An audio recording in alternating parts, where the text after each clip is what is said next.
What is happening, Flip Flop fam? I'm super excited to have Colin here with me today. But Colin, for people who don't know, who are you and what do you do? Yeah, my name's Colin Herdman. I'm a lifelong entrepreneur, actually. I started my first business a week after I graduated from college with a criminal justice degree that I never used, and never took a business accounting or marketing class in college, and just learned entrepreneurship kind of through the school of hard knocks of just building businesses. So the first business I had about a decade was a marketing communications business, and I sold that. And then in 2007, I started Monkey Island Ventures with two buddies of mine. We've all known each other since we were about 5 years old. And Monkey Island's named after a park that we played at when we were kids. And that's kind of the holding company. And then we have a few businesses underneath that I can certainly get into. But yeah, that's kind of at a real high level. That's been kind of the road that I've gone down. I've lived in the Twin Cities in Minnesota most of my life, and got 9 and 11-year-old boys, and yeah, just love entrepreneurship and love the outdoors. Awesome. So give me the story of what you're doing now. Sounds like you've done a bunch, but it's like, what are you working on? Who are you helping? What's that? Yeah. Yeah. So we have three kind of core businesses. One is Agurian, which is a digital marketing company. We're helping kind of, I'd say, small but mighty marketing teams with their online marketing. So Josh is the president of that company. And then we have another company called Cloudburst, which Zach is the CEO of. And that's a software development company, and strictly works with founders, entrepreneurs, and helping them build software for their businesses. And then I've been doing a lot of kind of growth hacking using LinkedIn the last 4 or 5 years, and I ended up creating a company called Rainmaker at the beginning of last year, where I help my clients grow their network leads and sales using LinkedIn. And so that's been going really well. So across those three companies, we have about 40 employees, and yeah, it's been great. So that's what we're currently working on. Lots and lots of marketing. What Yep. what have you seen as the, and obviously we'll touch on AI, but like what have you seen as the biggest changes in marketing even in the last 6 months? Um, well, I mean, AI is probably the number one thing. In terms of people trying to utilize it to generate content, utilizing it to create automations, utilizing it to get more efficient. And we can talk about this a little bit later, but part of what the strategy that I use for myself and I use for my clients on LinkedIn is actually using LinkedIn live streams as a way to be kind of anti-AI. Kind of, it's all about authenticity. It's all about education. It's all about you. And I've seen that work incredibly well. So, but yeah, I mean, I think things are going, incredibly fast. I think at the end of the day, you still want to address, what pain points are you solving for your customers, and just being tried and true to that, because technology is never going to replace people wanting assistance and getting their pain resolved. Yeah, I couldn't agree with that more. I was on a show yesterday. We were talking about that, where at least it's my thesis that if you can start to build more community, it's the one thing that, entrepreneurship's already lonely Yeah, by and large, exactly. Yep. and AI is just going to make it more lonely. Now I'm just asking a robot for advice instead of going to the bar with my buddies and talking to Right. them. So it's if I can build a community, I think that's the thing that's going to be really hard to replace, and doing events and just more of the human touch. Yeah, I couldn't agree more. Yeah, building a community is really important. With Cloudburst, our software development company, we have on the third Thursday each month an event called No Code Coffee, and it really just attracts local founders, entrepreneurs, people that are actually building, that have existing businesses, and allowing them to connect and network with one another. But then we also have a speaker and somebody that's building, and they're just sharing, what tools they're using, what they're building, doing some Q&A, and we're just building a community around that. So. I love it. I love it. So what's next for you, man? Are you planning to exit these companies, or are you sticking around for a while and trying to grow them, or what's the plan? Right now, I think it's sticking around and trying to grow them. Agurian is, I think, going into its 10th year now. That's the digital marketing company. Cloudburst is going into its like seventh year, I think. So still fairly young. Rainmaker, was just not even quite 2 years old. But we've made investments in funds. We've made investments in other companies as well, kind of from the Monkey Island Ventures standpoint. So I think, we're always keeping our eyes and ears open of other opportunities. But right now, our main focus is on those three businesses. Tell me more about Rainmaker. Yeah, yeah. So Rainmaker for me is a conduit really for me to help other business owners, founders, people that also sit in the sales and marketing seat and leveraging LinkedIn in a way that I think much more focuses on growing a real network leads in sales.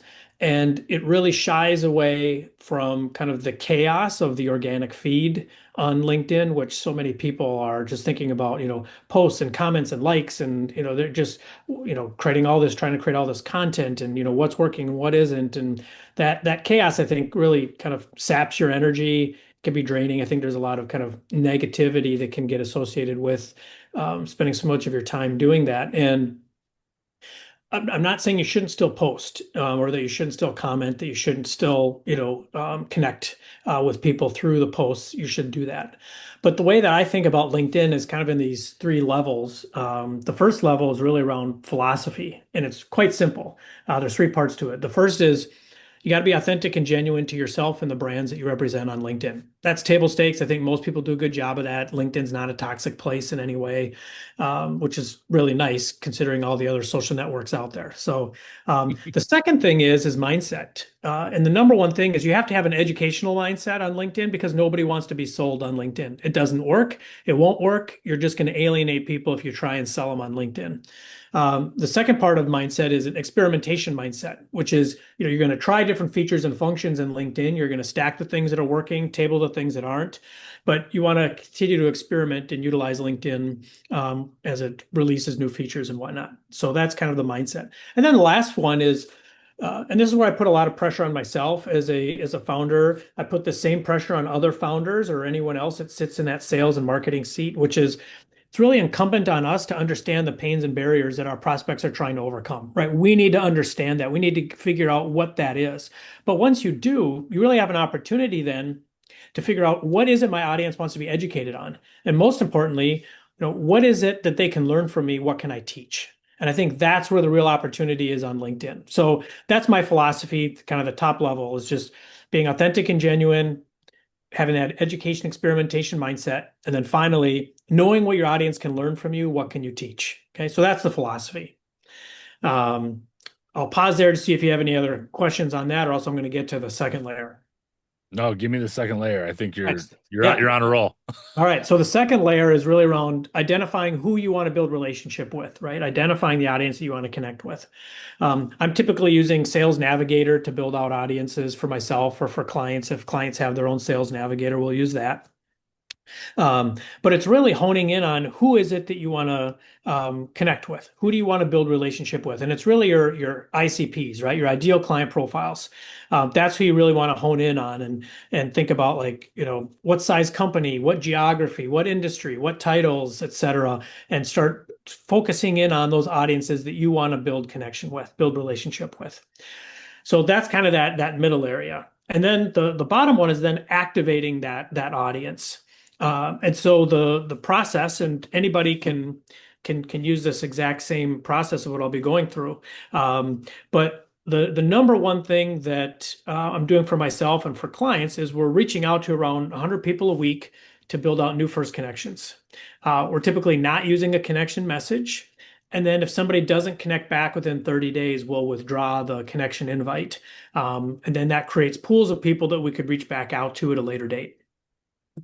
And the reason why you want to continue to build out new first connections week in and week out is because all the other activities that I'll be talking about really benefit from having a larger growing pool of people that you can leverage by all these new first connections. So I'm not using InMail in any way. I don't leverage LinkedIn ads through Rainmaker. I mean, certainly LinkedIn ads has its place, but that's not what I'm doing with Rainmaker.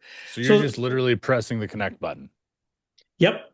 We're just connecting, and what we will find is that um, you're typically going to be around like ideally a 20% connection rate. That can vary based off of the type of industry you're going after. So if you're going after like dentists and chiropractors, things like that, you're probably going to have a lower connection rate on LinkedIn. But if you're going after people that are in marketing or advertising, you're going to probably have a higher connection rate, right?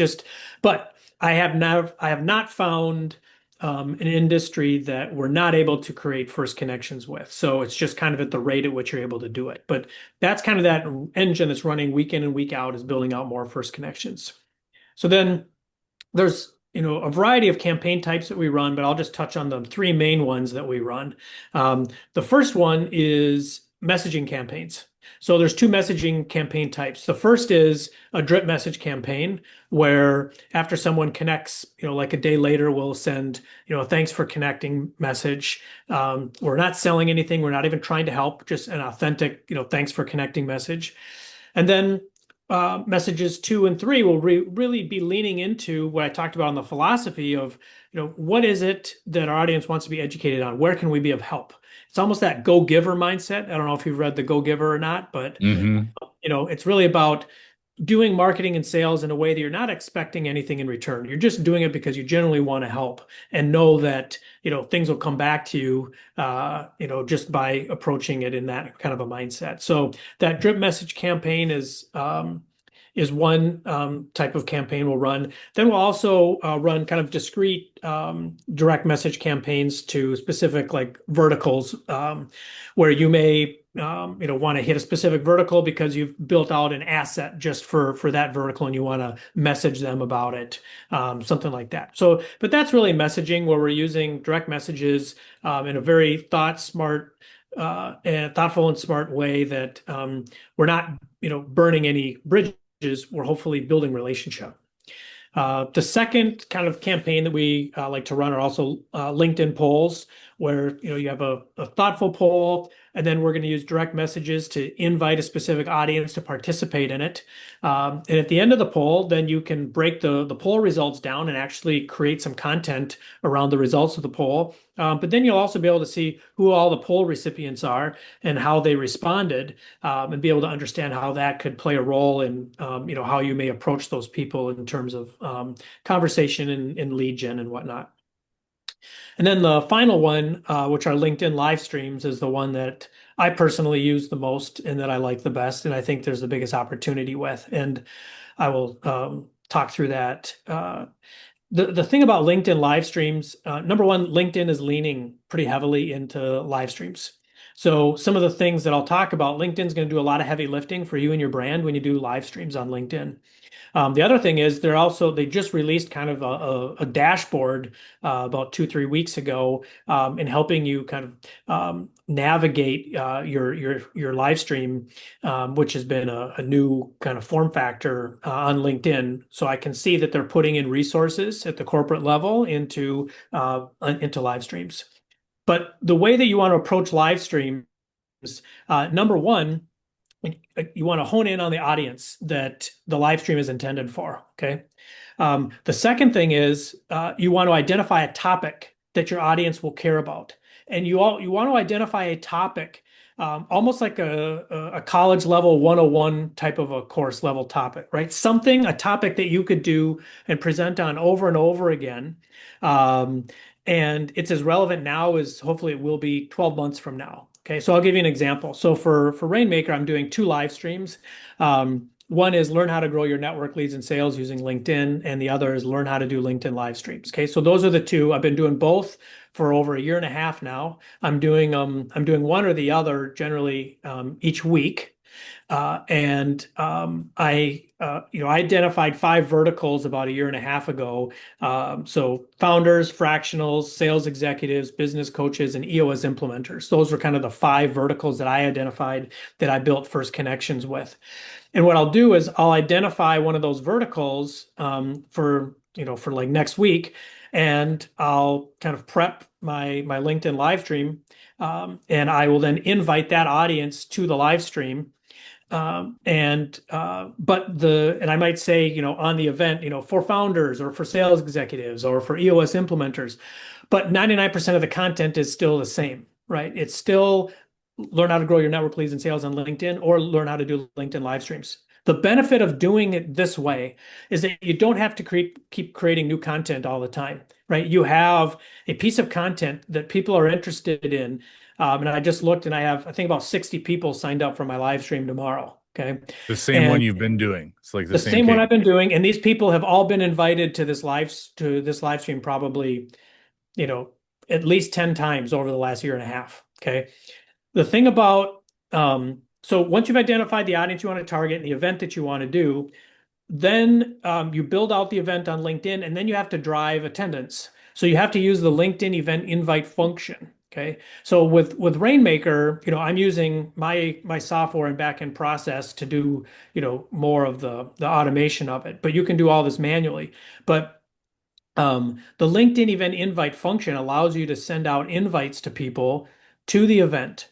But the invites, when they come into your prospect's LinkedIn account, they don't come in as a direct message. They come in as an alert with all the other alerts that they're getting.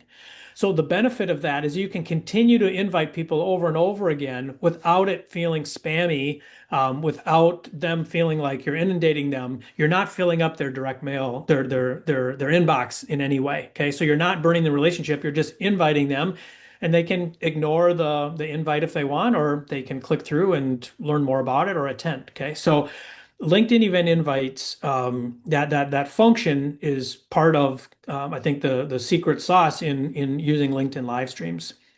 So then when you drive attendance, when as soon as somebody clicks the attend button on your event, they get an email from LinkedIn saying you just signed up for this event with an add to calendar link. They're also going to get subsequent emails, including the day of, reminding them of the event. So you're getting all of these brand impressions of your All business, automated from all LinkedIn. automated. You're not having to do anything. LinkedIn is doing all of that for you. Okay. And then LinkedIn is also promoting it across your network. LinkedIn is, doing, algorithmically, it's having it even show up like in people's feeds and things like that. And then when you actually go live, LinkedIn will send out notifications that you're live right now. And even when you're done, LinkedIn will notify your network that you just finished doing an event. Okay. So, I'm taking uh, notes if you wonder why I keep looking down. oh, no worries. Yeah, yeah. So it's a really great process. So what okay, and so but the best part is still to come, and that is you do the live stream. When you're done with the live stream, um, now you know all the people that attended, right? You can see everybody that, or I should say, registered for the event. You won't know who actually watched the live stream because LinkedIn, for privacy reasons, won't tell you that. It Hmm. doesn't matter. Okay, it doesn't matter. Part of this is you don't even care necessarily if they watch the given live stream because what you want is this repetition of awareness, this repetition of you being a thought leader using live streams across LinkedIn to your network over and over and over again. So when someone thinks about, LinkedIn and my network, they think of me and they give me referrals, right? That engine will build over time as you continue to do the live streams over and over again.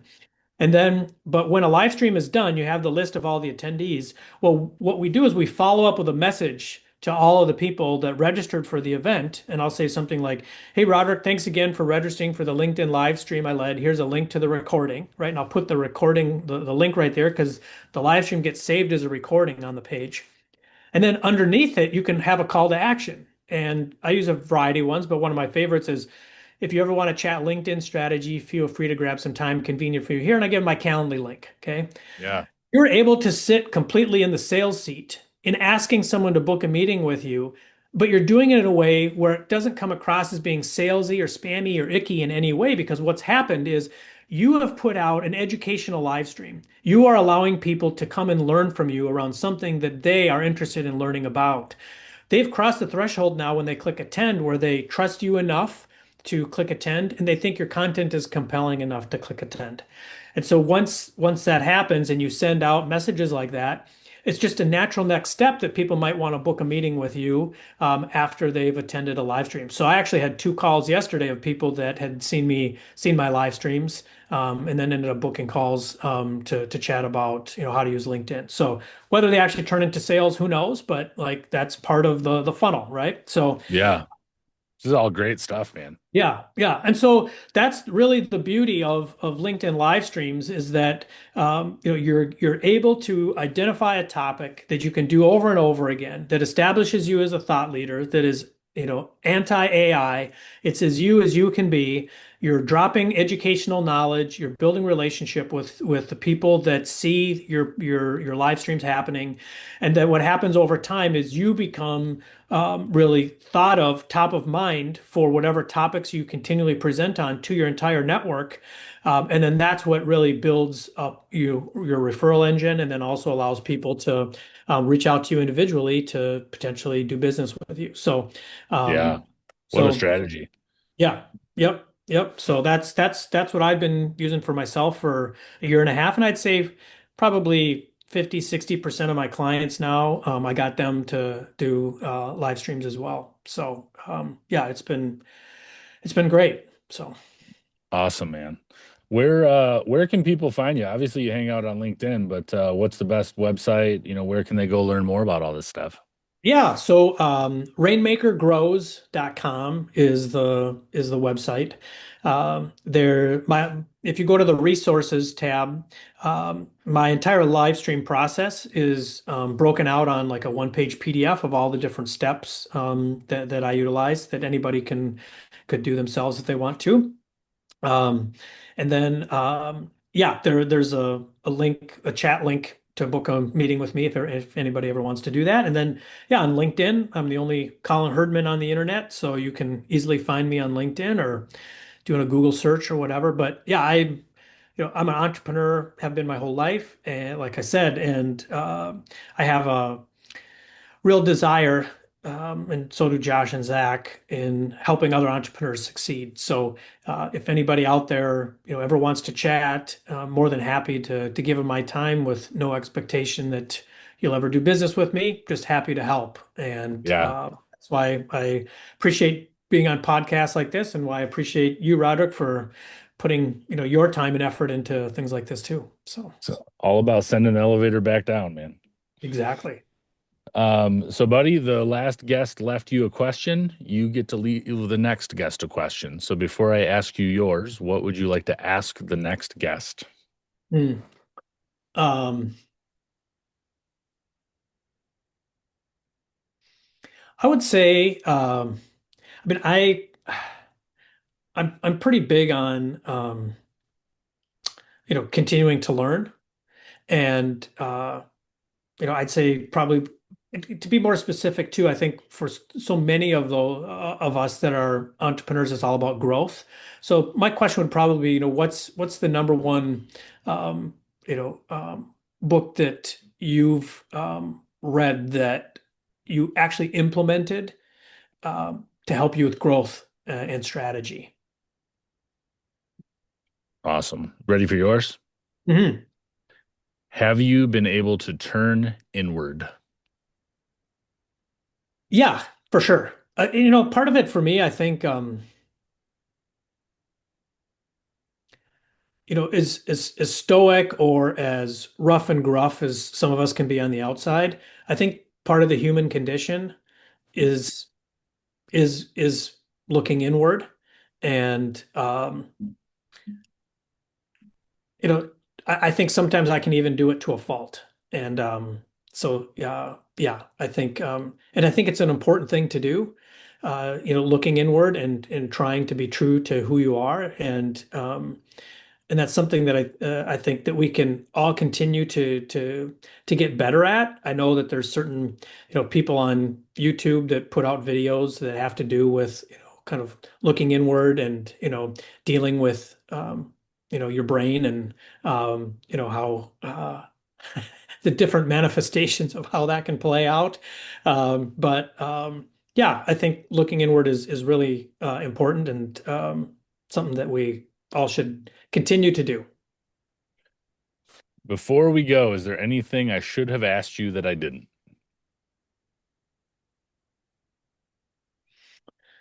No, I can't think of anything. Yeah, I mean, if there was anything that came up and any of what I talked about that, created any questions for you, happy to answer those right now. But other than that, no, can't think of anything. Awesome, man. Well, I think we can leave it there, brother. This was super valuable. I hope people were taking notes as feverishly as I was. And if not, they can go to your website and check you out because it'll all be in the Yeah. show notes. Yep. Well, and I'm doing live streams every week, so I'm talking about the same stuff. So yeah, find me on LinkedIn and follow me, connect with me. I'll connect back, and you'll get my invites. And feel free to look at any of the previous live streams I've done. There's a bunch of recordings out there, so you bet. Awesome. Well, thanks for coming on, buddy. This was a ton of fun. Yeah. Thank you, Rodric. Appreciate it. All right, Flip Flop fam, that does it for me and Colin. All of his information will be in the show notes. And until next time, keep it on the flip side. Cheers.